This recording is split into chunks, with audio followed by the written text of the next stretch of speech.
নমস্কার, আমার নাম ডক্টর সৌভিক ব্যানার্জি। বিগত 22 বছর ধরে হোমিও চিকিৎসা জগতের সাথে ওতপ্রোতভাবে জড়িয়ে আছি।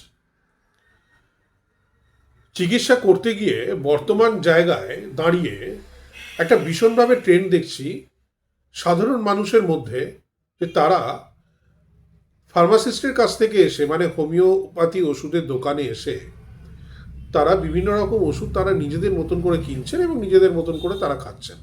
দেখুন, আপনি ওষুধ কিনছেন, ওষুধ খাচ্ছেন, এটা নিয়ে আমার বলার কোনো উদ্দেশ্য নেই, বারণ করার কোনো উদ্দেশ্য নেই, বা এটা ঠিক করছেন কি ভুল করছেন সেটা নিয়ে আমার বলা উদ্দেশ্য। আমাদের দেশে এমন কোনো আইন নেই যে ডাক্তারের প্রেসক্রিপশন ছাড়া আপনাকে ওষুধ দেওয়া যাবে না। অন্যান্য কান্ট্রিতে যদিও আছে, আমাদের ইন্ডিয়াতে এখনো পর্যন্ত সেটা লাগু হয়নি। কিন্তু আপনি যে এই ওষুধগুলো যে খাচ্ছেন, এই ওষুধগুলো না জেনে না বুঝে কতটা এটা আপনি মারাত্মক করছেন আপনার নিজের অজান্তেই, ইউ কান্ট ইমাজিন। এটার জন্যই আমার পেজে আসা। অ্যাজ এ হোমিওপ্যাথিক চিকিৎসক হিসেবে শুধু যেমন আমার চিকিৎসা করাই আমার যেরকম কাজ, তেমনি সাধারণ মানুষের প্রতি এই অ্যাওয়ারনেসটা দেওয়াটাও আমার একটা কাজের মধ্যে পড়ে। প্রথমেই বলবো, যে কোনো মেডিসিন, সেটা হোমিওপ্যাথিক হোক, অ্যালোপ্যাথিক হোক, আয়ুর্বেদিক হোক, যে কোনো মেডিসিন যেটা আপনি খাচ্ছেন সেটা হচ্ছে ফরেন পার্টিকেল। এটা আমাদের শরীরে ঢুকছে, শরীরে ঢোকা মাত্রই এটার অ্যাকশন রিয়াকশন যথারীতি হবে। হোমিওপ্যাথিও সেটা ব্যতিক্রম নয়। কিন্তু যদি অযথা, না জেনে না বুঝে যদি আপনি খান, তাহলে সেটার ভিরুলেন্স বা মারাত্মক বিষক্রিয়া শরীরের মধ্যে হতে পারে। অনেকের ভ্রান্ত ধারণা আছে হোমিওপ্যাথি ওষুধের তো সাইড এফেক্ট নেই, কিন্তু একদমই ভাববেন না এটা। হোমিওপ্যাথি ওষুধের সাইড এফেক্ট নেই, এটা একদমই ভাববেন না। সব মেডিসিনের সাইড এফেক্ট আছে। তুলনামূলকভাবে হোমিওপ্যাথির side effect comparison to others pathy সেখানে বলতে পারেন যে কম। হোমিওপ্যাথির সাইড এফেক্টটা কখন হয় জানেন? যখন আমরা না জেনে না বুঝে ওষুধটা খাই।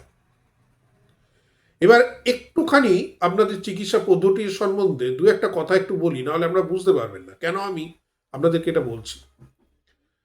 হোমিওপ্যাথি ওষুধ আমরা যে প্রেসক্রাইব করি, বিভিন্ন ডাক্তাররা যে দেন আপনাদের, তার কিন্তু একটা রুলে বাঁধা আছে। আজ থেকে 200-250 বছর আগে আমাদের যে সমস্ত মহারিষিরা, স্টলওয়ার্ডরা আছেন, যারা হোমিওপ্যাথির স্রষ্টা আবিষ্কার করেছেন, তারা কিন্তু এই নিয়মটা তৈরি করেছিলেন এবং এই নিয়মের মধ্যে কিন্তু আমরাও পড়ি। আজও কিন্তু সেই নিয়মটা ফলো করা হয় এবং ভবিষ্যতে যতদিন হোমিওপ্যাথি থাকবে ততদিন এই নিয়মটার ওপরই বেস করে দাঁড়াবে। এই নিয়মটাকে বলা হয় অর্গানন অফ ফিলোসফি। অর্থাৎ প্রত্যেক স্টুডেন্টকে বা প্রত্যেক ডাক্তার, যারা আমরা ডাক্তারি করতে গিয়ে বা ডাক্তারি পড়তে গিয়ে আমরা যে কোর্সগুলো করেছি, সেই কোর্সের মধ্যে কিন্তু অর্গানন অফ ফিলোসফি একটা বিশাল চ্যাপ্টার থ্রু আউট দ্য 4.5 বছর ধরে পড়ানো হয়। এবং এই অর্গানন অফ ফিলোসফি একটা ফান্ডামেন্টাল ল। এখানে বিভিন্ন রকম আইনের অ্যাফোরিজম আছে, ধারা আছে। সেখানে ক্লিয়ারভাবে বলা আছে কতটা ওষুধ কোন পরিমাণে কোন সময় খাবেন, কতটা ডোজ কিভাবে অ্যাপ্লাই করবেন, কোনটা ইনটেক করবেন, কোনটা বাইরে লাগাবেন, সেখানে ক্লিয়ারলি বলা আছে। আমরা কিন্তু সেগুলো জানি না, সাধারণ মানুষের পক্ষে সেটা জানা সম্ভব নয়। সেই জন্যই গন্ডগোলটা দাঁড়াচ্ছে। এতে কি হচ্ছে, যখন আপনি যে রোগটির জন্য ওষুধটি খাচ্ছেন কিনে, সেই রোগটি আরো জটিলতর আকারে প্রকাশ পাচ্ছে। যখন আমাদের কাছে আপনি আসছেন, তখন রোগটার একটা কমপ্লিকেশন তৈরি অলরেডি হয়ে যাচ্ছে শরীরে। তখন সেটা দুরারোগ্য ব্যাধিতে পরিণত হচ্ছে, অনেকাংশে ডিফিকাল্ট টু কিওরও হয়ে যাচ্ছে। এটা দৈনন্দিন জীবনে ফেস করছি বলেই তাই আজকে এই পেজটাতে আমার এগুলো বলা। আরো দুটো উদাহরণ দিলে আপনারা ভালো করে বুঝতে পারবেন। প্রথমত, একদিন আমি চেম্বার করছি, কোনো এক চেম্বারের সামনে এটি হোমিওপ্যাথি ওষুধের দোকান আছে, শপ আছে। তো সেখানে এক ব্যক্তি একটা চিরকুটে লিখে নিয়ে এসছেন, ক্রিওজোট বলে আমাদের একটি ওষুধ আছে, ক্রিওজোটাম ওষুধটার নাম, ক্রিওজোট কিউ, কিউ মানে মাদার টিনচার, সেটি উনি নিতে এসছেন। তো যথারীতি ফার্মাসিস্টের কাছে যখন তিনি চিরকুটটা দিয়েছেন, জানি না কেন ফার্মাসিস্টের সেই সময় মনে হয়েছে যে একটু জিজ্ঞেস করা, তো ওনাকে জিজ্ঞেস করে যথারীতি জিজ্ঞেস করেছেন আপনি কিসের জন্য খাবেন। না, আমাকে এই ওষুধটা একজন বলেছে যে গাম প্রবলেম, মানে মাড়ি থেকে রক্ত পড়ছে, এটা দিয়ে কুলকুচি করলে ভালো হয়ে যাবে। তো ফার্মাসিস্টের কোনো একটা জায়গায় এটা একটু খটকা লেগেছে। উনি ওনাকে বলেছেন দেখুন এই ওষুধটা আপনি কিনবেন, আপনাকে আমিও দেবোই, কিন্তু আপনি একটু আমাদের এখানে একজন ডাক্তারবাবু আছেন, আপনি একটু তার কাছে পরামর্শ করেন, তাতে আপনাকে আলাদা করে ডাক্তারবাবুকে কোনো ফিজ কোনো পারিশ্রমিক দিতে হবে না, আপনি একটু বসুন। তো যথারীতি পেশেন্টটি আসে আমার কাছে, তাকে জিজ্ঞেসও করি একই উত্তর, যে আমি ফেসবুক না, আমার এই মুহূর্তে ঠিক মনে পড়ছে না, ফেসবুক না কোনো টুইটার বা কোনো একটা জায়গা থেকে উনি এটা পেয়েছিলেন। ওনার মাড়ি থেকে রক্ত পড়ে, তার জন্য উনি ক্রিউজোট দিয়ে গার্গেল করবেন। ভাবুন, সাধারণ মানুষের পক্ষে তো এটা জানা সম্ভব নয়। আমরা ডাক্তার হিসেবে জানি যে কি মারাত্মক ভুল করতে চলেছে। তো আমি নিজে ফিজিশিয়ান হিসেবে এখানে বসে তাকে তো আমি এটা বলতে পারি না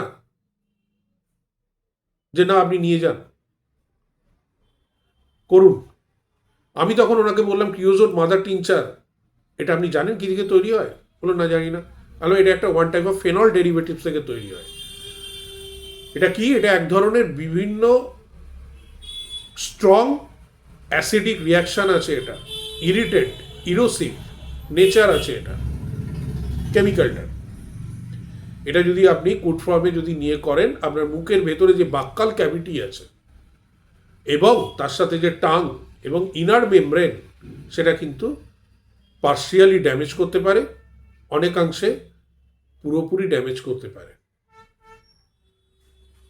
তো যথারীতি উনি শুনে হতবাক, উনি এডুকেটেড পার্সন একজন, উনি তখন জিনিসটা শুনে বুঝলেন না তাহলে আমার নেওয়া ঠিক হচ্ছে না, তো উনি চলে গেলেন। এটা তো একটা কেস বললাম, এরকম প্রত্যেক দিন ফার্মাসিস্টের দোকানে বিভিন্ন জায়গায়, not only West Bengal, all over India, ফার্মাসিস্টের দোকানে গিয়ে যদি জিজ্ঞেস করেন, বলে ওষুধ নেওয়ার টেন্ডেন্সি 90% লোক করে, তারা নিয়ে চলছে। তো এটা কিন্তু এক প্রকার ঠিক হচ্ছে না, এটা আমাদের হোমিওপ্যাথিরও বদনাম হচ্ছে। এবং যে মানুষটি এটি নিচ্ছেন, যে ব্যক্তি এটি গ্রহণ করছেন, তারও কিন্তু একটা ডিসঅর্ডার ঘটছে। সেই জন্যেই অ্যাওয়ার করতে আপনাদের কাছে আমার আশা। আর একটি উদাহরণ দিই, প্রত্যেকের বাড়িতে, ছোটোখাটো বাচ্চা হোক বড় হোক, প্রত্যেকের বাড়িতে তাদের জন্য আর্নিকা মন্টানা খুব প্রচলিত নাম। আর্নিকা মন্টানা মুখে মুখে পাওয়া যায়, আর্নিকা ওষুধ। কমন প্রবলেম, ব্যথা, থেতলে যাওয়া ব্যথা, ট্রমাটিক ইঞ্জুরি, এই সমস্ত ক্ষেত্রে ইউজ হয়।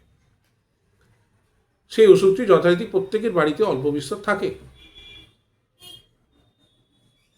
এই আর্নিকা মন্টানা জানেন, যদি তার উচ্চ পাওয়ার, হোমিওপ্যাথিতে পাওয়ার বলে একটা ওষুধ ব্যাপার আছে, মোটামুটি 6 থেকে আপ টু সিএম পর্যন্ত, সিএম মানে 1 লাখ,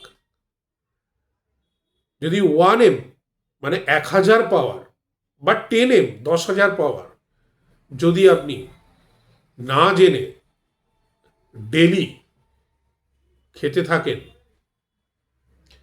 তাহলে আপনার সিস্টেমেটিক ডিসঅর্ডার আসতে বাধ্য। কি আসবে? এটা পরীক্ষিতভাবে প্রমাণ হয়েছে, হয় মির্গি, নয় তরকা, নয় ব্রেনের মধ্যে একটা ইনফ্লামেশন হবে, মেনিনজাইটিস হবার চান্স থাকে। এটা আমরা কতজন জানি? কজন সাধারণ মানুষ এটা জানেন? আপনি আর্নিকা খাচ্ছেন, খান, 6 পাওয়ার 30 পাওয়ার খান, এই পাওয়ার সম্বন্ধে কজন জানেন? অনেকেই জানেন না। তাই আপনাদেরকে আমার রিকোয়েস্ট বলতে পারবেন, রিকোয়েস্ট করছি আপনাদের কাছে, আপনারা হোমিওপ্যাথি ওষুধ খেতে যাওয়ার আগে অন্তত আপনার নিকটবর্তী পার্শ্ববর্তী যে কোনো হোমিওপ্যাথি ডাক্তারের কাছে একবার পরামর্শ নিন, তাতে আপনারই আখেরে ভালো। এটা তো আমি শুধু দুটো মাত্র ওষুধের উদাহরণ দিলাম, এরকম শয়ে শয়ে উদাহরণ আছে। প্রতিনিয়ত হচ্ছে। সুতরাং আপনাদের কিন্তু একটুখানি সাবধানতা অবলম্বন করতে হবে। হোমিওপ্যাথি ওষুধ নিজে থেকে খেতে গেলে একটু সাবধানতা অবলম্বন করবেন। যারা হোমিওপ্যাথি নিয়ে চর্চা করে, আপনাদের নিকটস্থ কোনো ডাক্তার, তাদের শরণাপন্ন হয়ে একটু ডিসকাস করে নিন। ওষুধ খেতে কোনো বাধা নেই। আর এখন তো যে কোনো গভর্নমেন্ট হসপিটালে হোমিওপ্যাথি ডাক্তার পাওয়া যায়, সেখানে গেলে কোনো পয়সাও লাগে না। আপনি অন্তত এটা জিজ্ঞেসও করে নিতে পারেন তাদেরকে। আমার মনে হয় আপনাদের কিছুটা হয়তো হলেও হোমিওপ্যাথি ওষুধের যেটা ভ্রান্ত ধারণা ছিল, কিছুটা হয়তো গেলেও আপনাদের আমি সেটা ক্লিয়ার করতে পেরেছি। তাই আপামর জনগণের কাছে আমার একটাই বলার, সেটা হচ্ছে আপনারা দয়া করে কোনো রকম কোনো ওষুধ উইদাউট প্রেসক্রিপশন কেনার আগে যদি কিনতে হয়, একটু ডাক্তারের কাছে গিয়ে তাকে দেখিয়ে এটার সম্বন্ধে জেনে নিয়ে তারপরে গান, তাতে আপনাদেরই আখেরে ভালো। আর যদি আমার পেজটা খুব ভালো লাগে আপনাদের, তাহলে প্রত্যেকের কাছে অনুরোধ করব, আপনাদের কমিউনিটির মধ্যে যত তাড়াতাড়ি হয় এটাকে একটু শেয়ার করুন। তাতে সার্বিকভাবে সবার ভালো হবে। সুস্থ থাকুন, ভালো থাকুন, এটাই কাম্য। আর সবাইকে ভালো রাখুন। ধন্যবাদ।